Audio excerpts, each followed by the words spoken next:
Hey, Steve Mignani here at High Octane Classics in Auburn, Massachusetts with something pretty cool, a 1971 Chevelle SS 454. Now, this is an actual numbers matching car. Keep in mind, 1971 was kind of the very beginning of the end for big block Chevelles. And of 19,293 Z15 Super Sport Chevelles built, some of which had 350 engines, small blocks, 9,502 got the LS5, which is under the hood right here. This was a $279 option above the 350 two-barrel, which was the standard Super Sport engine in 71.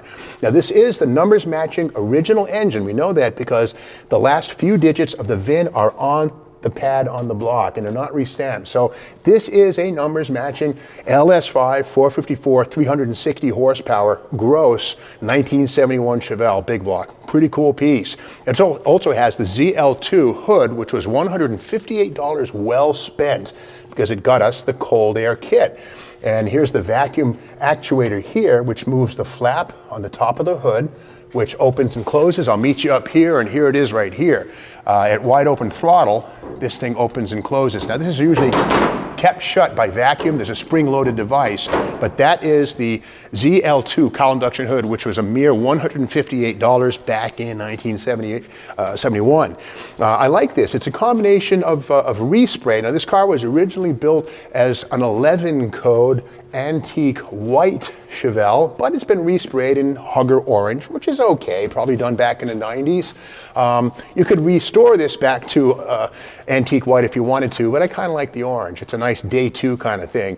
But again, the underhood is pretty much unrestored. The C60 air conditioning, which was absolutely available on the LS5, is present, and it's kind of dingy, and that's okay. It shows patina.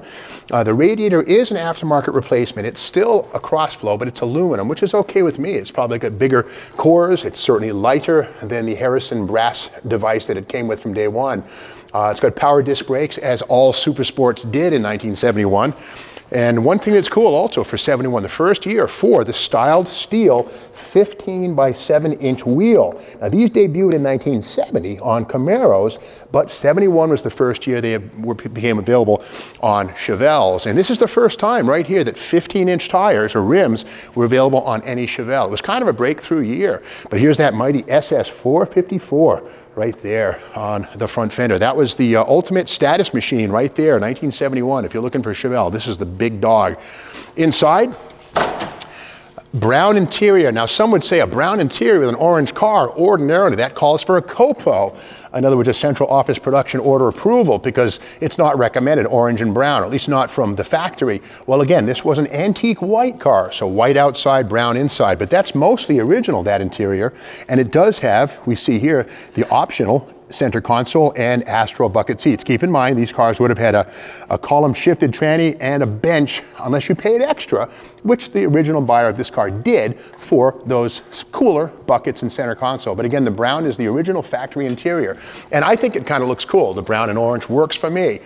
Okay, going toward the rear, again, here is that 15 by 7 inch rim, first seen in 71. Gotta love the stainless trim rings, the center caps, good non-generic BF Goodrich radial TAs. It's a great name in general performance tire for the street. 1971, of course, first year for circular taillights on Chevelles, replacing the rectangular units seen in 1970. And this is kind of crazy too. Federal bumper standards were getting stricter and stricter, and by 1971 they mandated bumper guards. Well, by turning the center emblem, the SS, into a rubberized thing, this is the original, all dried up, but that's the original, that satisfied the Fed's mandate for a rubber bumper on the back of the car.